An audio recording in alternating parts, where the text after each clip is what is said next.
Hello friends and welcome back to the channel where after a long delay, Alliance War seasons are finally back. We're here in Season 43, War number 1 against Salty, a very good alliance. I have never beaten Salty since I've been in Tier 1 here. Team today, Rank 5 Void is off defense and in war for the very first time for me on attack. Scorpion also in there for some boss duty, and we have the Venom synergy for Scorpions. We're going to start out today on path number 2. We have a RINTRAH on node number 5. We're going to do all of my path fights with Void, and then we're actually taking a rank 5 Kindred boss today with Scorpions. So these fights are going to be a little bit longer just because these are all tanky defenders, and Void, you know, somewhat of a slow attacker, but he gets the job done here. So the idea with this node is that you are going to be triggering buffs automatically on yourself, and sometimes RINTRAH will neutralize them, of course, just by hitting into you. And either way, you're going to be giving him a bunch of power via Mystic Dispersion. So most important thing in this fight is really just to stay patient, wait for the Petrified debuffs to be applied, and then you're pretty much good to go here. I worked on heavy countering his heavy. You can also heavy counter the special one. Because of the roll with the punches node, your stun duration is going to be decreased. It's kind of like Limber. If you don't have one of those buffs on you, the placebo buffs, then your stun duration is decreased. So I just kind of tried to play stun immune in this fight anyways and just work on keeping an eye on those mystical charges that he gets.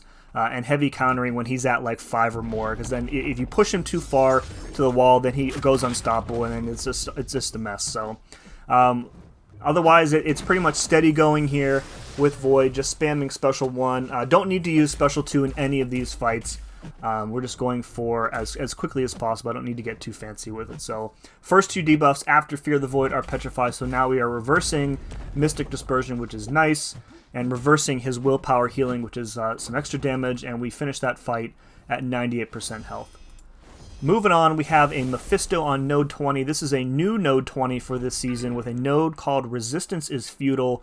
Basic idea here is that anytime you are immune to an effect during this fight, the defender is going to gain a power gain passive. So when it comes to Mephisto, every time Void enters the aura of Incineration, it triggers the Incinerate immunity, and Mephisto gets that power gain passive. So between that, the power that he's getting from Mystic Dispersion from the Drip Feed node, and the power that he gets from having the aura up, the power gain in this fight can get out of control pretty quickly.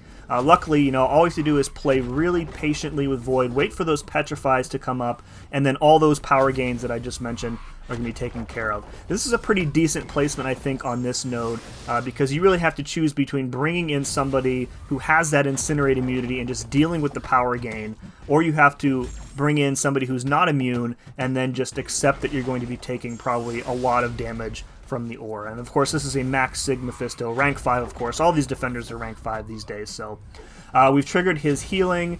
That personal space healing node is also on here, but again, Petrifies take care of that as well as the power gain. So I'm pretty sure Anti-Venom could also take this fight since he has the immunity, and just spam special 1s for the Petrifies as well. So again, we lost basically no health there. Really solid fight. Up in section 2 now, we have a Thing on node 30. With Reinvigorated, Unblockable, and Never Back Down. This is going to be a very slow fight because I think at the start of the fight here, he tosses his special 1 when he's below 15, so I kind of have to recover and adjust for that. So I'm trying to bait out a heavy here, and I try and punish the heavy, and he tosses his special 1. Luckily, I am able to get out of the way quickly. But that's like, you know, common AI behavior anymore. If you are like a frame late on the heavy, they will toss that special right into your face. It's pretty wild how they're able to do that consistently now. So, again, most important thing in this fight is just to watch the rock stacks.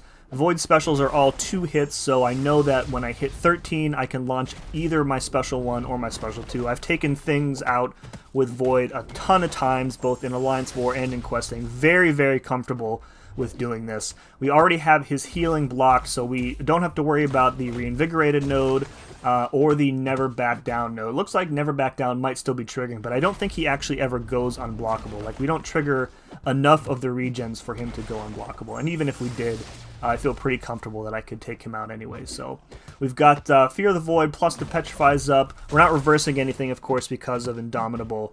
So again, just staying patient, watching those rock stacks, trying not to stun him. I just parried him there. I don't want to trigger protection because it's going to reduce the direct damage from our debuff, so trying to bait out heavies whenever I can instead of parry stunning him.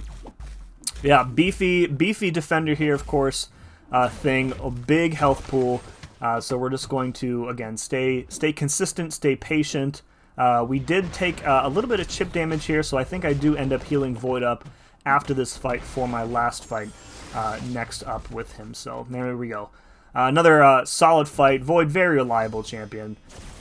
Alright, next up on Path 1, we have a DANI MOONSTAR on Node 40. This is a nothing fight. She's got essentially nothing that's going on here that interacts with the nodes. She does have the buffet over time, but again, with Despair and Petrify and all of Void's stuff that he's got going on, we'll be able to counteract that healing pretty easily. The important thing you want to know about fighting any DANI MOONSTAR is that when she gets one of those blue illusion passes, you do not, under any circumstances, want to hit into her block because it'll trigger her falter, and then she will immediately counterattack and punch you in the face. So I did this fight just a few hours ago this morning. It's afternoon here, and I distinctly recall that she is being very stingy with her specials, and I spend most of the time in this fight like perilously close to my own wall. And I can't like taunt her again because you don't want to hit into her block, so I can't tap into her block to create space for myself. So I really have to kind of work out, my spacing when I can.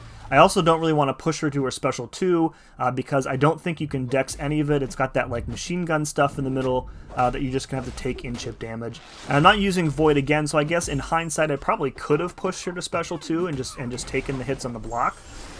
Void's health pool is pretty hefty, so he can easily survive a bunch of those, but I guess I'm just wired to take the least amount of damage possible, so we're just baiting special 1s here. Alright, so after the special 1, I haven't really worked out the timing on the punish there, so you saw me do that a couple times. Just dex the arrow from the special 1, and then just, land a parry to get my next opening here, so... Now she's right up in our face. I do get the arrow, and since we're right next to her, I get the punish, and she goes down. So, alright, last fight of the war for me is a rank 5 Kindred boss. I have never fought a Kindred before outside of EQ. We're going here with Scorpion with the Venom synergy. I am max boosted. We're using the Rupture Stings here. So the plan here is basically to keep him in the corner and taunted, and then we want to make him throw his special 1s. And what you have to do with Kindred is you have to punish his special attacks in order to pause that Nightmare Outbreak timer on you. And when that timer hits 50, it's going to trigger the degen, and you really have to just back off because he's going to damage you and he's going to start healing up here. So I couldn't punish that special 1. My dash input either wasn't working, or the block stun from blocking that hit in the special 1 was longer than I anticipated, so I have to back off here and wait till that Nightmare Outbreak is off, and then we can kind of reset ourselves. It's a bit annoying to have to bait out heavies in this fight because he's going to consume his own power. Alright, we got the taunt on him here, and now we're going to essentially repeat this process. So with the taunt, he is going to predictably toss those special 1s. So we're going to dash back to avoid the first hit, dash in, block that purple blast, and then immediately punish. Every time we do that, it's going to pause that rate of gain on the Nightmare Outbreak for, I forget how many seconds it's paused for, but essentially we don't trigger the Nightmare Outbreak a second time in this fight. And you can see just the amount of specials that he is needing to throw here. We are taking him down very easily with all the ruptures. Right here, I did forget about the root. So yeah, I probably should have worked on holding block there. We took a bunch of degen damage, like 50% of our health at the end there. So unfortunately, we once again failed to beat Salty, so shout out to them on a good war. So 5 kills for me, 0 deaths, and our record this season starting out at 0-1. Folks, if you enjoyed this one, please remember to hit like and subscribe. I will be posting all of my wars for this season as I typically do. And as always, thank you very much for watching. We'll see you again next time.